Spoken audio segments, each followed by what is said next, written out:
Plan முழு details வந்து என்னோடய சேனலில் பாருங்கள்.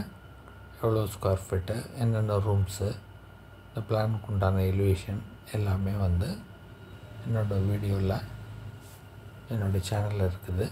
என்னோடய சேனலை சப்ஸ்கிரைப் பண்ணிவிட்டு பாருங்கள். நிறைய இந்த மாதிரி பிளான்ஸு, அதுக்கு உண்டான எலிவேஷன், அந்த வீடு கட்ட தேவையான பொருட்கள், சிமெண்ட்டு, கம்பி, செங்கல் என்ன தேவை அப்படிங்கிறதுலாம் இருக்கும். ஸோ தொடர்ந்து என்னோடய சேனலை சப்ஸ்கிரைப் பண்ணி என்னோடய வீடியோஸ் பாருங்கள், லைக் பண்ணுங்கள், ஷேர் பண்ணுங்கள், பெல் ஐக்கான் கிளிக் பண்ணிக்கிடுங்க. என் சேனலில் வர வீடியோஸு உங்களுக்கு உடனே அப்டேட் வரும்.